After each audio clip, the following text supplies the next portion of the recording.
les indépendantistes qui expliquent qu'il n'y aura pas de retour à la paix, qu'il n'y aura pas la fin de ce mouvement tant que ce projet ne sera pas tout simplement retiré. Merci beaucoup Clémence Dibou, avec Dominique Berthaud derrière la caméra. Nous a rejoint sur le plateau Philippe Vigier, merci d'être avec nous, ancien ministre délégué chargé des Outre-mer. Vous avez été ministre donc de juillet 2023 à janvier 2024 et vous y étiez d'ailleurs lors du déplacement du président, c'était en juillet dernier, en juillet 2023. Ça n'avait pas tellement abouti. Ça n'a pas permis d'apaiser la situation. Est-ce que cette fois-ci, vous êtes optimiste ? D'abord, il faut rappeler qu'en juillet 2023, il y a eu une discussion avec tous les partenaires. Au commissariat, tous étaient venus, sauf une partie des indépendantistes qui n'étaient pas venus. Et pourtant, ils avaient tous été conviés à un tour de table pour voir comment on allait, après les 3 référendums, dans l'esprit des accords de Nouméa, faire en sorte qu'on organise une évolution institutionnelle. Après, il y a eu 6 mois qui leur a été donné. Il y a eu une réunion à l'Élysée, d'ailleurs, dont personne ne parle, au mois de décembre dernier, où ils ont tous été reçus. Il y a eu des bilatérales.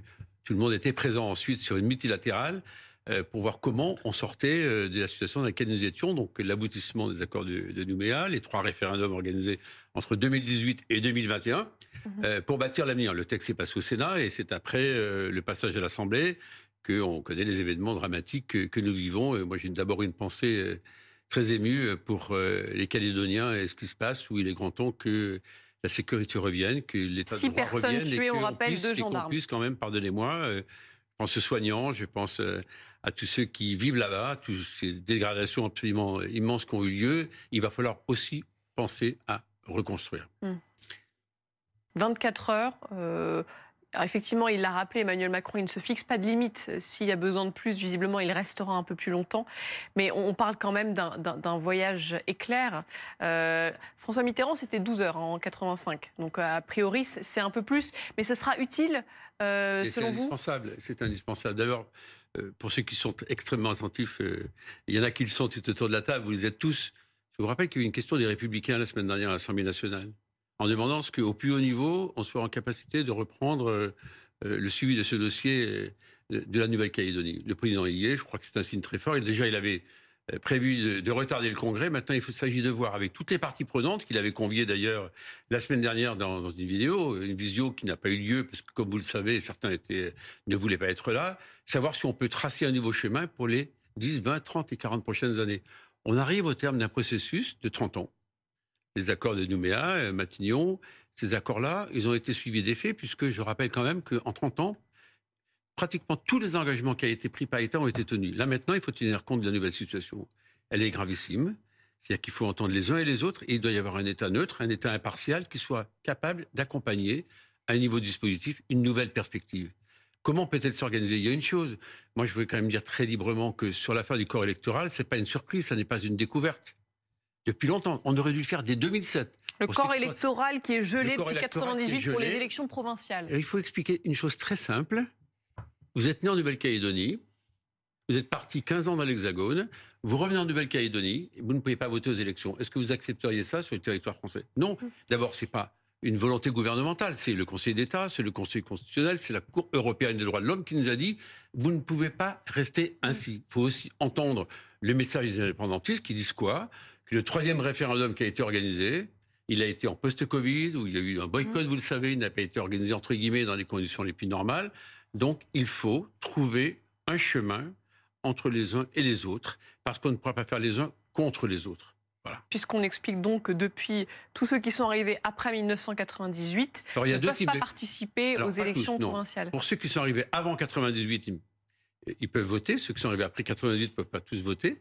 Mais pire, ceux qui peuvent être nés en Nouvelle-Calédonie en 2000, par exemple, ne peuvent pas voter. Ils sont venus habiter dans l'Hexagone pendant 20 ans, repartent et ne peuvent pas toujours voter. Donc ça n'est pas acceptable. Qui accepterait dans la moindre commune de France ? Il y a des sous-citoyens, c'est une citoyenneté qui n'est pas acceptable. Mais eux disent sur place, le fait est que ça faisait partie de l'accord de Nouméa en 1998. Mais vous avez tout à fait raison de le dire, mais il était prévu dans l'accord de 88, ça n'a échappé à personne, que dès 2007, on devait dégeler le corps électoral, ça n'a pas été fait. C'est comme les 3 référendums n'ont pas été faits sous François Hollande. Alors, je vous donne la parole dans un instant. Juste avant, on va réécouter Emmanuel Macron qui est donc arrivé en Nouvelle-Calédonie il y a environ 3/4 d'heure. On écoute le président qui s'est exprimé brièvement à son arrivée à l'aéroport. Ma volonté ici avec les ministres, l'ensemble du gouvernement, d'être aux côtés de la population et pour que le plus vite possible, ce soit le retour à la paix, au calme, à la sécurité. C'est la priorité des priorités. Je veux remercier le haut-commissaire, l'ensemble des forces de sécurité intérieure, les élus. Avec le retour au calme et à la sécurité, c'est évidemment aussi le retour aux soins normaux, à l'approvisionnement et à l'alimentation, car je sais que beaucoup de populations souffrent aujourd'hui d'une situation de grande crise. Soit que certains de nos compatriotes soient malades, soit que d'autres aient beaucoup de mal aujourd'hui à s'alimenter. Donc c'est la priorité aujourd'hui de cette visite. Nous aborderons évidemment les questions de reconstruction économique, de soutien, de réponse rapide, et puis les questions politiques les plus délicates pour parler de l'avenir justement de la Nouvelle-Calédonie.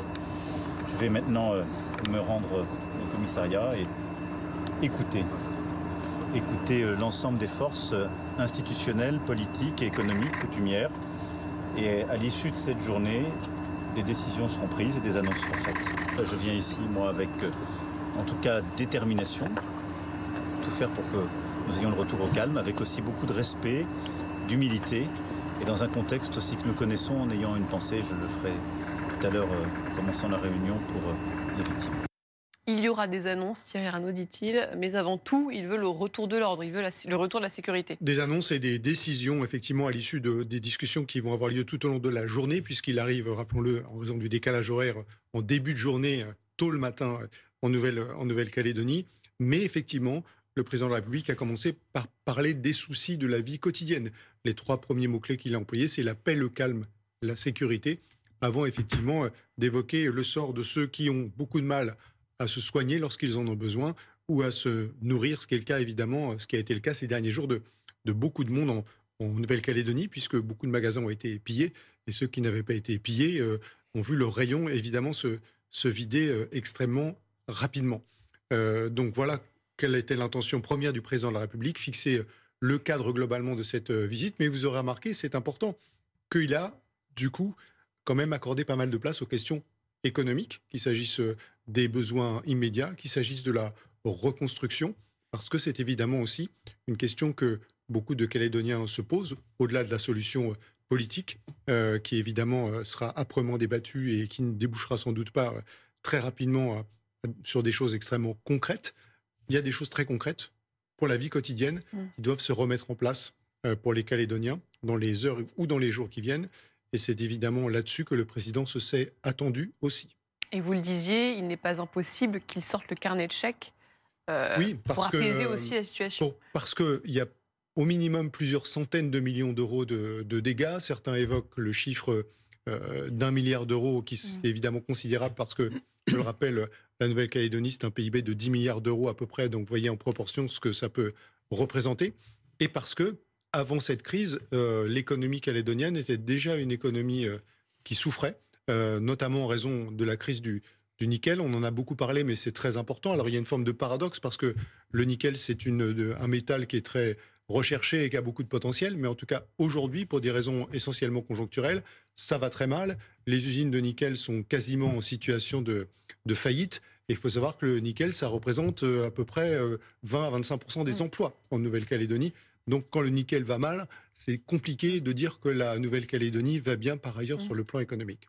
Qu'est-ce qui pourrait apaiser la situation, selon vous? On les a entendus, ces émeutiers, les manifestants, dire nous, tant qu'ils ne retirent pas cette loi, qu'ils ne la reportent pas, qu'ils ne la rayent pas, on continuera, on restera là, on renforcera les barrages.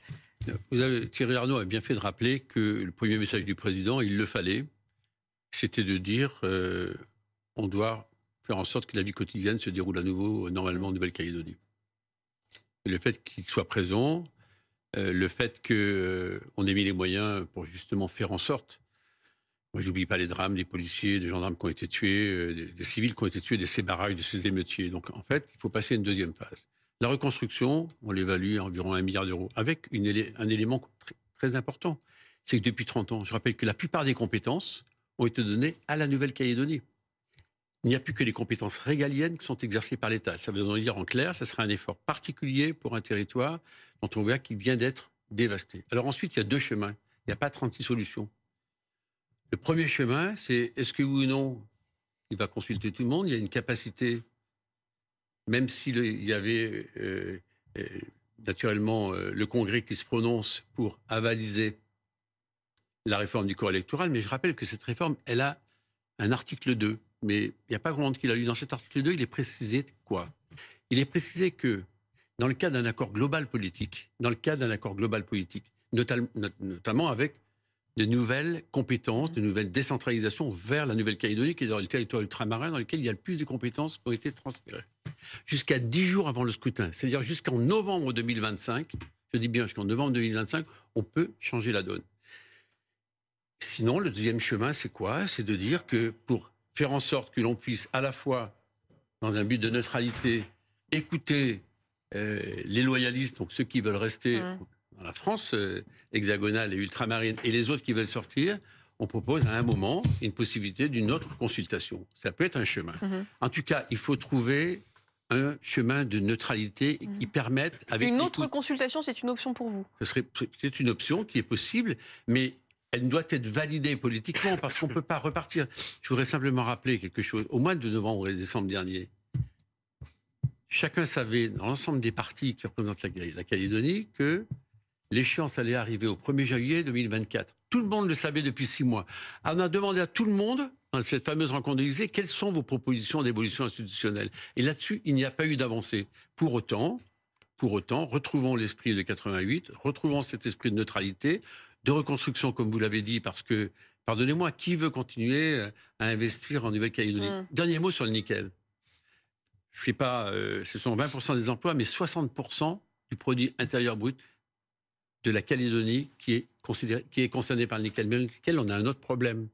C'est que le nickel que nous fabriquons là-bas, que nous extractons, eh bien ce nickel-là, il ne peut pas être utilisé pour les fameuses batteries. Les Chinois l'ont bien compris, ils ne sont pas loin, ils sont en embuscade. Et déjà, ils ont fait des prises de participation dans les usines qui sont là. Et donc, on a des vrais problèmes économiques. Et d'ailleurs, l'État français, depuis de longues années... C'est pas à cause de la Chine, les programmes économiques. Mais madame, vous avez raison. Mais il faut mettre plusieurs milliards d'euros et restructurer. Oui. On va dire les choses très clairement. Il y a 3 usines. On sait très bien qu'elles ne sont pas rentables. Comment fait-on? Quel modèle économique demain? Avec un sujet que chacun connaît, c'est que sur le prix du kilo de nickel qui sort, 52% est dû à des coûts énergétiques et sur lesquels d'ailleurs on avait fait des propositions. Et après, il faut la filière de transformation. Et après, il faut écouler le produit. Et les Chinois ne sont pas très loin, ils ont bien compris pourquoi. Qu'est-ce qui les intéresse? C'est de récupérer le nickel brut, entre guillemets, tel qu'il est produit, le nickel casserole, on l'appelle ainsi. Ensuite, ils l'emmènent nous, en Indonésie. Pourquoi? Parce que la manœuvre est 10 fois moins chère qu'elle ne l'est en territoire ultramarin, mais avec des normes françaises hexagonales. Donc ça veut dire qu'on a un vrai sujet économique. Donc c'est une solution globale et elle ne peut être prise qu'avec l'ensemble des partis. Et je voudrais dire quand même que, dernier mot, que cet appel au calme qui a été lancé par les indépendantistes est un appel au calme qui mérite d'être souligné. Les uns et les autres savent que l'affrontement terrible ne mène nulle part, il ne mène que dans une impasse. Je crois que vous aviez une information. Oui, je voulais juste rappeler deux petites choses qui me semblent importantes parce qu'on parle depuis le début d'un sujet compliqué, le changement du corps électoral pour des élections qui sont, en l'occurrence, pas toutes les élections. Et je pense que c'est ça qui est important de rappeler, ce sont les élections provinciales. Et les élections provinciales sont les élections qui permettent d'élire les chambres des différentes régions et le Congrès qui est l'Assemblée de l'ensemble de la Nouvelle-Calédonie. Donc, premier point, ce ne sont pas toutes les élections. Et si vous votez aux élections municipales, par exemple à Nouméa, si vous votez pour élire le maire de Nouméa, le corps électoral, il est déjà sensiblement élargi. Et le deuxième point que je voulais souligner aussi, c'est que même avec les règles actuelles, aujourd'hui, la majorité, alors c'est une majorité relative, mais la majorité relative du Congrès de la Nouvelle-Calédonie, elle est indépendantiste. Absolument. Absolument. Ce qui est à souligner aussi et qui a un grand changement depuis qu'avait été gelé ce corps électoral, c'est que quand bien même la population a énormément évolué et que là on se cristallise, on se crispe un peu dans le débat français entre les Occidentaux et les Kanaks. Faut savoir que 35% de la population n'est ni occidentale ni Kanak. Ce sont des gens qui viennent du Vietnam, de Chine, des Wallisiens, des Futuniens, enfin, et la mixité a beaucoup fonctionné. Il y a eu énormément de mariages mixtes. Il y a des gens maintenant qui se définissent comme calédoniens, ce qui n'était pas le cas à l'époque. Et donc ça émerge. Et c'est aussi tous ces nouveaux changements qu'il faut accompagner sans brusquer, mais il faut aussi les prendre en compte et essayer de les accompagner. Ça n'existait pas, ça, il y a 20 ans. On écoute peut-être un nouveau Emmanuel Macron à sa descente de l'avion en Nouvelle-Calédonie.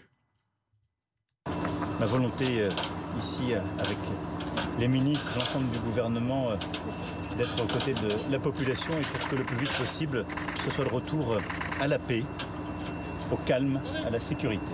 C'est la priorité des priorités. Je veux remercier le haut-commissaire, l'ensemble des forces de sécurité intérieure, les élus. Avec le retour au calme et à la sécurité, c'est évidemment aussi le retour aux soins normaux, à l'approvisionnement et à l'alimentation, car je sais que beaucoup de populations souffrent aujourd'hui d'une situation de grande crise.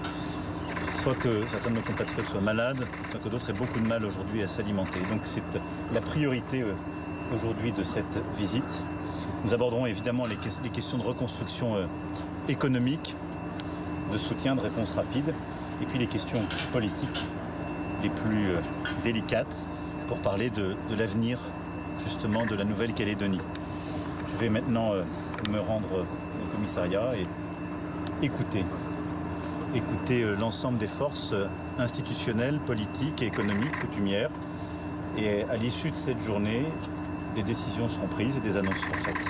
Je viens ici, moi, avec en tout cas détermination, tout faire pour que nous ayons le retour au calme, avec aussi beaucoup de respect, d'humilité, et dans un contexte aussi que nous connaissons, en ayant une pensée, je le ferai tout à l'heure, commençant la réunion pour les victimes. Voilà, le retour à la paix, au calme, à la sécurité, les priorités d'Emmanuel Macron pour ce voyage de 24 heures environ en Nouvelle-Calédonie. Guillaume Fard, c'est un voyage risqué d'ailleurs sur le plan de la sécurité pour le président ? Oui, enfin, disons qu'il y a une situation qui n'est pas stabilisée sur le plan de l'ordre public. Donc après, le risque, en particulier, le risque spécifique, c'est le trouble à l'ordre public, c'est éventuellement l'émeute, la manifestation un peu dure en marge de ces déplacements, si toutefois il en envisage. Mais c'est pas plus que cela. Après, il a évidemment des mesures de sécurité particulières attachées à sa fonction, mais il y a suffisamment d'effectifs sur place pour assurer cela. Et puis, il n'est pas prévu, sauf à ce qu'il change d'avis, qu'il reste des jours et des jours. Mais il se déplacera, c'est ce que vous soulignez, Thierry Arnaud. Ce sera intéressant de voir s'il prend la route principale pour se déplacer. Oui, parce qu'il y a un des sujets qui, évidemment, est posé s'agissant de la sécurité, c'est qu'on a une infrastructure routière, notamment, qui n'est pas, évidemment, comparable à celle qu'on peut avoir dans la métropole. Donc, typiquement, là, il vient de se poser sur l'aéroport de la Tontouta, qui est à peu près à 50-60 km du centre de Nouméa. Et il y a une route, qui est la route numéro 1, qui conduit de l'aéroport à Nouméa. Et par conséquent, il n'y a pas vraiment le choix s'il choisit d'emprunter la route, du parcours. Et évidemment, ça, c'est aussi connu de ceux qui sont intéressés par l'idée d'aller mettre des barrages sur le parcours du président de la République. Donc, on verra dans les prochaines minutes, on sera sans doute en mesure de confirmer quel est le moyen de transport qu'il a choisi pour aller pour se rendre au commissariat. Et en tout cas, ce qu'on peut aussi relever, c'est que sur le parcours, bien sûr, il aura déjà, que le parcours soit sur la route ou par la voie des airs, une première appréhension très concrète de l'ampleur des dégâts, parce qu'il va pouvoir voir les épaves, il va pouvoir voir tout ce qui a brûlé dans la région de Doumbéa en particulier, qui sera sur le parcours et qui a été un des points chauds des derniers jours. Donc il va pouvoir mesurer, en le voyant, l'ampleur évidemment considérable des dégâts. Et il y a un élément qui montre à quel point la situation n'est pas encore stabilisée, c'est que l'aéroport international restera fermé aux vols commerciaux jusqu'à ce week-end, jusqu'à samedi, c'est bien ça? Oui, il n'est pas en mesure de réouvrir, mais il y a toute une série de services essentiels, de services publics essentiels, qui ne sont pas rétablies. Des écoles ont brûlé, il y a la question de l'hôpital, des hôpitaux, on en a beaucoup parlé, même de l'accès aux soins, de l'approvisionnement en médicaments, de la capacité à s'approvisionner en denrées alimentaires essentielles, puisqu'un certain nombre de commerces, notamment de la grande distribution, ont été pillés. Donc il y a un enjeu de remise en état à assez court terme qui est un enjeu lourd. À côté de cela, il y a l'enjeu d'ordre public, puisque même si la situation est meilleure que ce qu'elle a pu être, il y a une dizaine de jours, elle était extrêmement dégradée, au point que l'administration de l'État ne tenait plus la rue. Elle a recouvré partiellement le contrôle de la rue, mais il y a encore des barrages, il y a encore des zones qui ne sont pas pacifiées. La nuit passée, il y a encore eu un certain nombre d'exactions, de pillages et notamment de bâtiments incendiés. Vous avez rappelé lesquels. 2 écoles, 300 véhicules. Notamment. Et donc, le sujet, c'est pendant combien de temps encore devront rester les renforts? Et pendant combien de temps encore ce territoire va devoir rester sous état d'urgence, parce que la loi de 1955 prévoit que c'est pour 12 jours. Donc jusqu'à lundi, a priori, mais ça peut être prolongé. Mais après, pour le prolonger, il faut de toute façon que ce soit le Parlement qui le décide. C'est prévu ainsi par la loi. Et donc, il faudrait un projet de loi qui a déjà, à titre de précaution, été présenté au Conseil d'État, lequel Conseil d'État a rendu un avis conforme. Mais on ne sait pas pour l'heure s'il est envisagé de prolonger l'état d'urgence. Les mesures, d'un mot, concernant l'état d'urgence, c'est le couvre-feu nocturne, l'interdiction des rassemblements, du transport d'armes, de la vente d'alcool et de l'application TikTok. Et les interdictions de paraître. Alors, l'interdiction de TikTok, c'est pas dans la loi de 55 et pour cause, mais on peut faire un rattachement puisqu'il était question du contrôle de la presse dans la loi du 3 avril 55. Mais dans ce que vous ne citez pas et qui a été mis en œuvre, il y a les perquisitions administratives, les interdictions de paraître, les assignations à résidence, et tout cela a été utilisé. Il y a un nombre de personnes, pas important, plusieurs dizaines, mais de personnes qui ont été l'objet de perquisitions administratives, d'interdiction de paraître et d'assignation à résidence. Bon, ça produit aussi ses effets. Si on vérifie que vous ne pouvez pas sortir de chez vous, qu'on vient perquisitionner chez vous sans préavis, donc ça veut dire en clair qu'on a cassé votre porte et qu'on a retourné votre maison. Hein, c'est ça que ça veut dire une perquisition administrative, pour être clair. Et que par ailleurs, on vous interdit de vous rendre dans certains lieux. Ce sont des mesures qui sont des mesures assez radicales. Ça a été conçu pour ça, hein, la loi du 3 avril 1955. C'est Pierre Mendès France et Edgar Faure qui président la destinée de la France au moment où elle est adoptée. Bon, c'était pas des personnes qui étaient connues pour porter une atteinte majeure aux libertés publiques fondamentales. Mais c'est un contexte de guerre d'Algérie et donc c'est une loi qui est faite pour donner des mesures exceptionnelles de police administrative dans le but de rétablir l'ordre. Mais là où il ne faut pas se fourvoyer de mon point de vue, c'est que ça n'est pas une crise d'ordre public, la Nouvelle-Calédonie. Les troubles à l'ordre public, les émeutes, les pillages sont la conséquence, certainement pas la cause de quoi que ce soit, et la conséquence de choix politiques qui ont été abondamment commentés sur ce plateau. Et donc, comme ça n'est pas la cause, ça ne sera pas le remède. Donc on peut dire, comme l'a fait le président de la République, que la priorité, c'est le rétablissement de l'ordre, etc. Très bien, mais ça ne traitera qu'un volet symptomatique et certainement pas l'entièreté du mal. Clémence Dibou, vous êtes notre envoyée spéciale sur place. Racontez-nous un peu le programme. Il est donc arrivé il y a environ 1 heure. Il est en route pour le Haut-Commissariat. Est-ce qu'on a plus d'informations sur les prochaines heures du président ? Bien, parce que c'est à ce point tendu, on a très peu d'informations qui filtrent aux journalistes. Ce que l'on sait, c'est qu'il est effectivement, vous l'avez dit, arrivé à 8h30, heure locale, au petit matin, à l'aéroport international de la Tontouta, qui est toujours fermé, je vous le rappelle, aux vols commerciaux. Ensuite, ce que l'on sait du programme, c'est qu'il doit rencontrer des élus, des acteurs économiques au Haut-Commissariat de Nouméa, en centre-ville. Et on peut voir que dans le centre-ville, c'est complètement quadrillé par les forces de l'ordre, avec au moins 3 véhicules blindés que nous avons pu voir se déployer pour dire à quel point cette visite elle est sous haute tension. Il va rencontrer des élus, je vous l'ai dit, mais Sonia Backès, la présidente de la province sud de Nouméa, a expliqué qu'elle espérait que Emmanuel Macron aille à la rencontre de vrais gens, selon son expression, que Emmanuel Macron puisse se rendre compte de ce que les gens vivent au quotidien depuis 11 jours maintenant. Voilà pour le programme, on n'en sait pas plus pour cette visite est clair. Ce que l'on craint ici, c'est que l'arrivée d'Emmanuel Macron puisse donner des velléités à ce qu'on appelle ces jeunes perturbateurs qui tiennent encore des ronds-points et qui pourraient avoir envie de défier l'autorité d'une façon ou d'une autre, alors que je vous le rappelle, les forces de l'ordre n'ont pas complètement repris le contrôle de la ville de Nouméa. Merci beaucoup Clémence Dibou avec Dominique Berthaud. C'est rare, non, Philippe Vigier, qu'on ait aussi peu d'informations sur un voyage présidentiel, sur les interlocuteurs qu'il va rencontrer. Tout a été fait last minute. Ça a été fait last minute parce qu'à un moment ou à un autre, il fallait y aller pour essayer de trouver une solution de sortie. On ne peut pas laisser ce territoire comme cela à feu et à sang, et ça lui donnait de nouvelles perspectives. Parce que comme ça a été très bien dit à l'instant, bien sûr, il y a le problème sécuritaire dans toutes ces dimensions que l'on vit. Il faut rétablir la vie normale, je le disais tout à l'heure. Mais maintenant, après, il faut tracer un schéma politique. Et ce schéma politique, il ne peut se faire qu'avec l'ensemble des parties prenantes, avec tous les élus et de toutes les sensibilités, les indépendantistes, les loyalistes, de voir comment on peut sortir de la crise dans laquelle nous sommes. Rappelle ce qui s'est passé en 88, c'est pour ça qu'il aussi, ça n'a pas été dit ce soir, il vient avec une mission, donc il va y avoir des Sherpas, donc 3 qui vont avoir cette difficulté à faire en sorte de trouver un compromis avec un État impartial, un État neutre, mais pour accompagner un nouveau dispositif. Mais moi, je ne crois que cela. On peut avoir une crainte quand même. Je vous donne le micro dans un instant, mais juste avant, on a une habitante de Nouméa qui nous attend.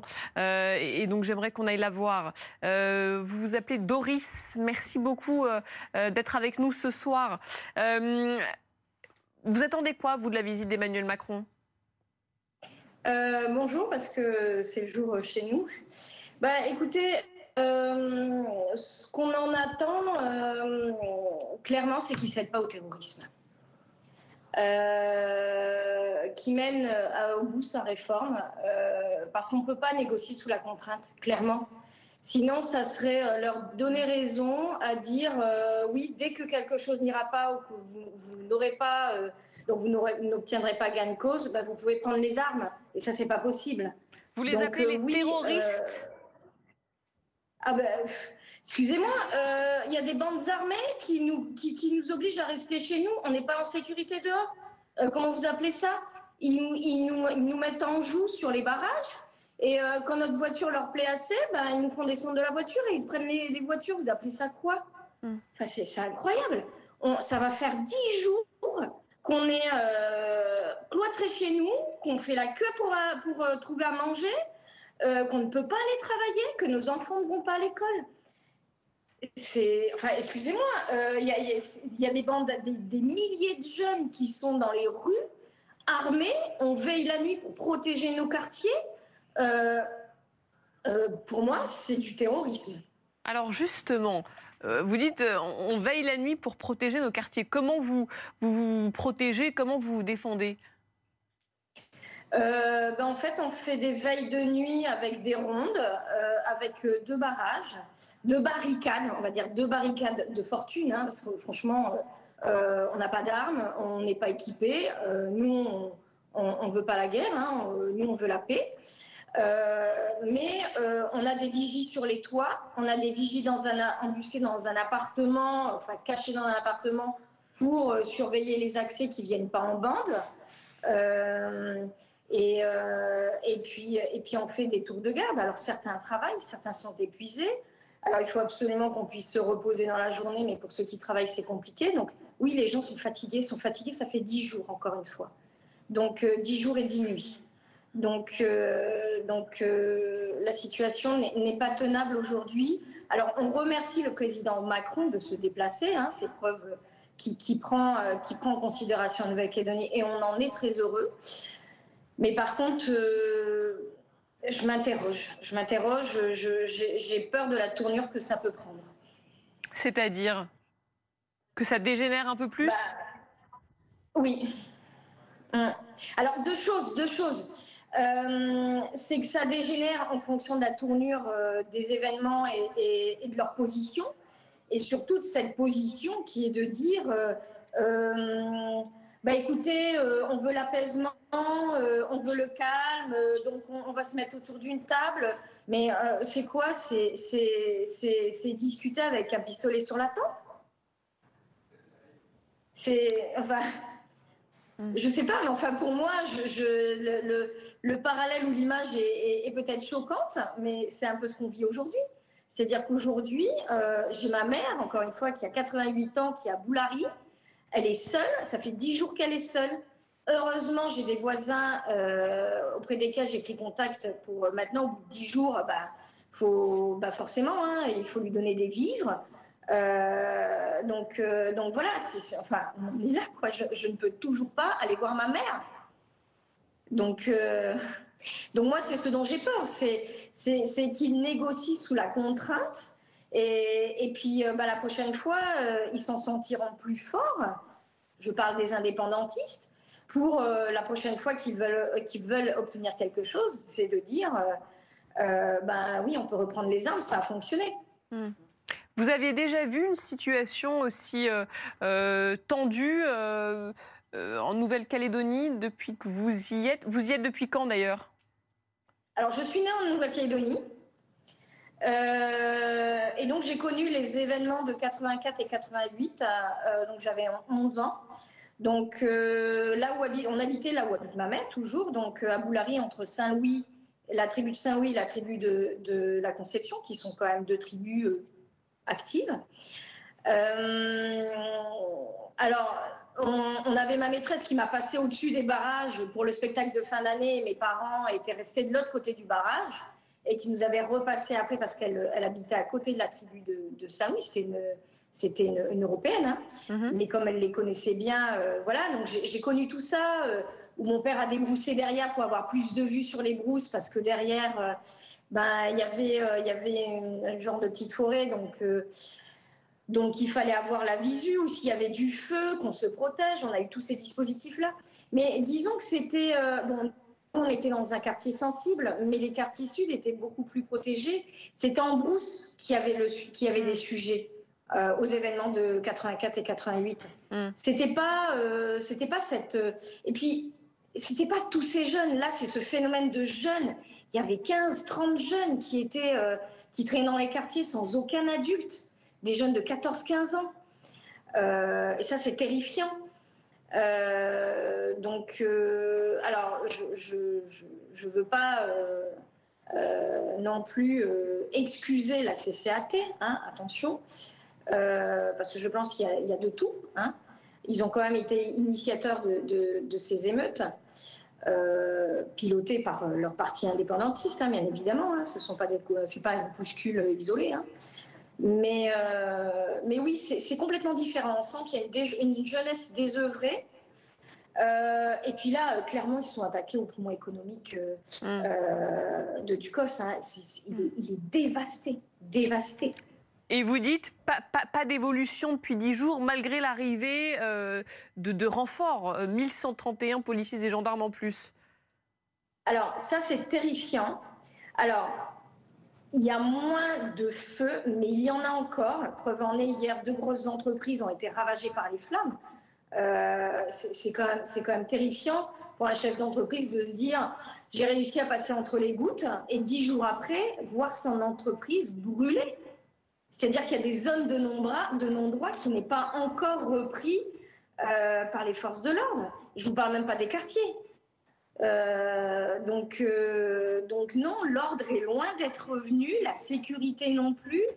Alors ils sont peut-être occupés au point stratégique, ils s'occupent du ravitaillement. Alors oui, on les remercie bien évidemment, mais je m'interroge à savoir s'ils sont suffisants ou pas.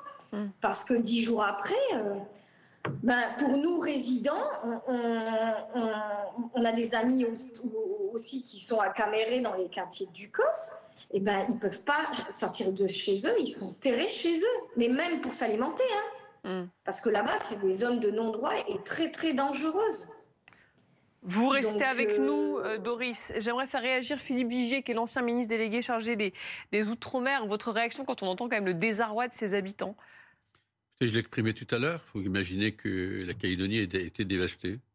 Quand on voit le nombre de commerces, d'entreprises qui sont à l'arrêt, le montant financier qu'il faudra mettre sur la table pour reconstruire, ce sont des images absolument poignantes, terribles. Et ce qu'a dit cette personne est tout à fait vrai. Qu'est-ce qu'ont fait certains loyalistes? Ils ont organisé naturellement des équipes qui étaient là, armées, pour faire en sorte que, eh bien, ils puissent protéger leur quartier, leur villa. Là où ce qui a été m'a beaucoup interpellé, c'est par exemple des soignants. Je crois que c'est sur votre antenne qu'un chirurgien a expliqué qu'il ne pouvait même pas accéder à l'hôpital où il allait apporter justement des soins à ceux qui avaient été victimes de tous ces pillages. Donc, évidemment, le premier sujet, c'est le rétablissement de l'ordre et de faire en sorte que la vie redevienne normale. Mais je suis désolé, on est obligé de lier ça à un sujet institutionnel, un sujet de reconstruction. La reconstruction, je pense que le président peut apporter un message fort d'accompagnement de la reconstruction, qui va rencontrer l'ensemble des représentants des différentes entreprises pour voir comment, avec les élus locaux, on arrive à faire en sorte de donner cette perspective, mais ça ne suffira pas. Ce qu'il faut, c'est inventer ce nouveau chemin. Et ce nouveau chemin, d'ailleurs, je tiens à dire aussi à l'Assemblée, j'étais présent lorsqu'on a voté. Les Républicains ont voté, le Rassemblement national a voté. Quand je vois Mme Le Pen qui nous explique qu'il ne fallait pas faire ça, pardonnez-moi, c'est facile de le faire dans les commentaires aux 4 colonnes après, mais c'était dans l'hémicycle qu'il fallait le faire. Et il disait même, une semaine avant l'Assemblée, qu'il fallait aller vite. Donc vous voyez que je crois que chacun aussi devrait faire peut-être un peu cure d'humilité en la matière. Il faut retirer là le texte. Non, je vous ai dit, il y a 2 chemins. Il n'y a pas 36 solutions. Écoutez, il y a des consultations qui vont être faites pendant 24 heures. Soit ce texte, s'il est voté, il faut rappeler une nouvelle fois que c'est pas parce que le texte s'applique que tout est bouclé. On a encore devant nous 18 mois pour organiser les élections provinciales. Dans ces 18 mois, on peut arriver à un accord global. Donc ce qu'il faut, c'est rentrer en discussion avec tout le monde et faire encore ce qui n'a pas été réussi jusqu'à présent, on y arrive. Ou alors, si on retire le texte, il faut dire les choses très clairement, c'est-à-dire que les provinciales seront organisées plus tôt, sans que le corps électoral ait bougé, et ça veut dire quelque part, il y a des citoyens de France, parce que c'est la France, qui ne seront que des sous-citoyens. Un constitutionnaliste s'est exprimé là-dessus. Donc moi, je pense qu'il y a une voie de passage. Il y a une question qui se pose, et là, ça appartient au président de prendre l'initiative. Je termine pour une seconde. Est-ce que oui ou non, on n'organise pas une nouvelle consultation? Et à un moment ou à un autre. Alors, certains ce que demande le Rassemblement national. Certains diront, comme les loyalistes. Dans 40 ans. Certains diront, oui. Dans 40 ans. Voilà. Certains diront, oui, dans 40 ans, donc ça n'a aucun sens.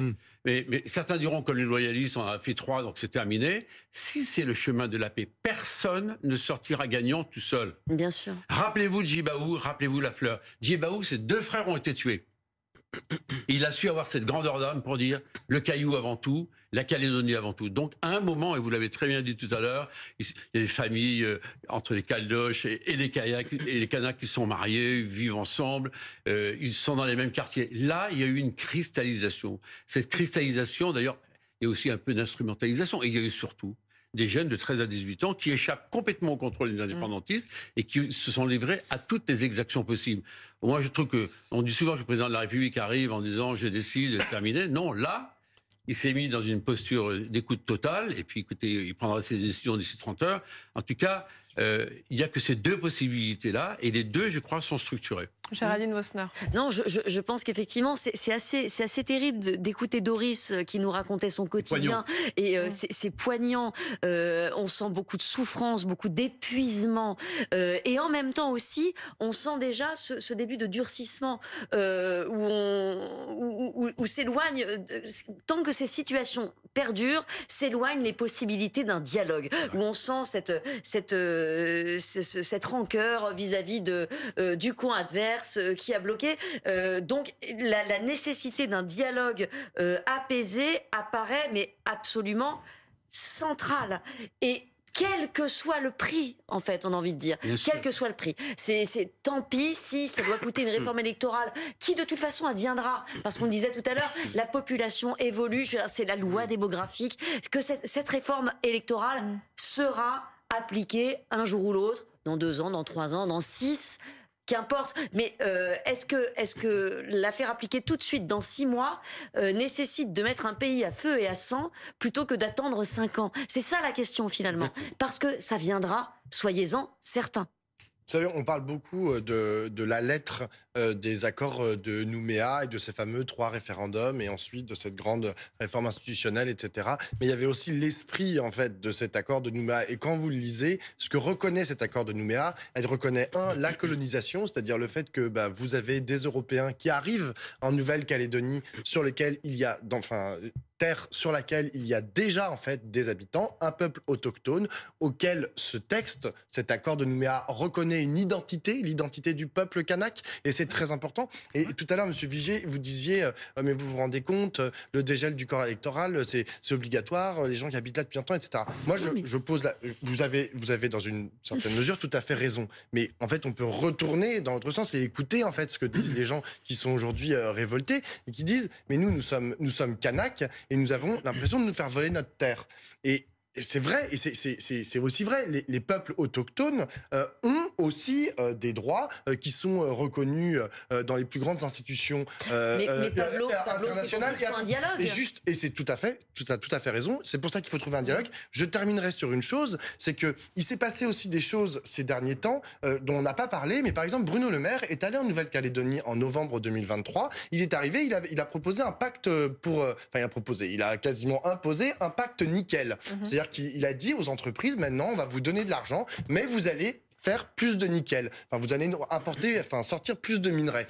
Le problème de ça, c'est que dans les accords de Nouméa, la compétence nickel, c'était la Nouvelle-Calédonie qui l'avait. Et lui, il est revenu dessus. En fait, il a. Alors, on va repréciser. Attendez. Je finis par une chose qui est très importante. Je finis par une chose qui est très importante. En tout cas, c'est comme ça que l'ont ressenti les Kanaks. Ils ont dit, on veut nous imposer d'extraire plus de nickel. Je vais terminer sur une chose qui est importante. Oui, alors rapidement, parce que Clémence Dibou nous attend. Oui, il y a une proposition de loi qui a été déposée par un des députés Renaissance de la Nouvelle-Calédonie. Elle a été déposée le 26 mars 2024. Et dans cette proposition de loi, il propose quoi? De restituer provisoirement la compétence du nickel à l'État français. Et c'est un député de la majorité qui dépose.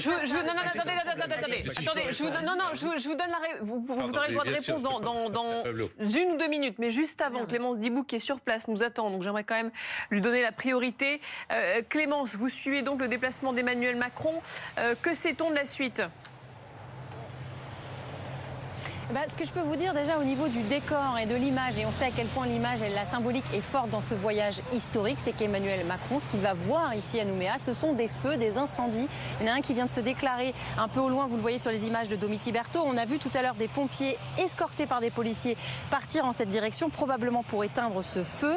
C'est quotidien, même si effectivement, on l'a dit, il y a beaucoup moins d'incidents que les premiers jours, c'est un peu plus calme, mais il y a souvent des incendies qui se déclarent comme ça dans la ville. C'est le cas ce matin, juste avant l'arrivée d'Emmanuel Macron dans le centre-ville de Nouméa. Ce que l'on sait sur son programme, c'est aussi une information à quel point ce voyage est tendu. On a très peu d'informations filtrées. D'habitude, en amont, on a un programme pour pouvoir anticiper. Là, on sait juste qu'il va se rendre au Haut Commissariat dans le centre-ville de Nouméa et qu'il devrait rencontrer là des élus locaux et des acteurs économiques pour parler des dégâts considérables ici dans l'île. Ensuite, même sur le temps qu'il pourrait rester ici, normalement c'est un voyage de 12 heures, mais il l'a dit ce matin en répondant à une question de journaliste, est-ce que vous pourriez rester plus longtemps? Il a répondu bien sûr, voilà pour le programme. En tout cas, ce qui est sûr, c'est que chaque mot qu'il pourra dire sera scruté, décortiqué, tant les attentes ici sont considérables et surtout complètement contradictoires.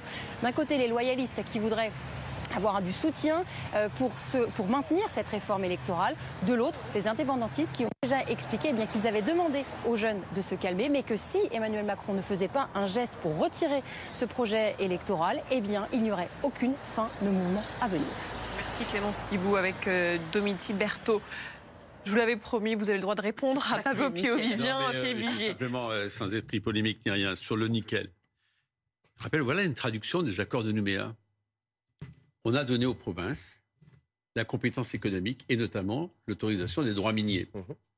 Et ce qui a été dit par Bruno Le Maire, il y a eu une réunion qui a eu lieu à Bercy, donc je me souviens très bien, on leur a dit, voilà, si vous voulez un moment être compétitif, il faut qu'on ait des permis d'extraire et qu'après, derrière, on le transforme un peu mieux, qu'on le valorise. Si on le valorise, c'est plus des pouvoirs d'achat, c'est plus des salariés et l'économie qui sera que naturellement développée. Donc, après... Il y a d'autres paramètres, par exemple la pollution, que l'extraction de minerais. Et ça, c'est aux Néo-Calédoniens de choisir si oui ou non ils veulent extraire un minerai qui est dans leur sous-sol. Mais je suis tout à fait d'accord avec vous, mais vous n'ignorez pas le poids que pèse le nickel dans l'économie calédonienne, ça a été rappelé tout à l'heure.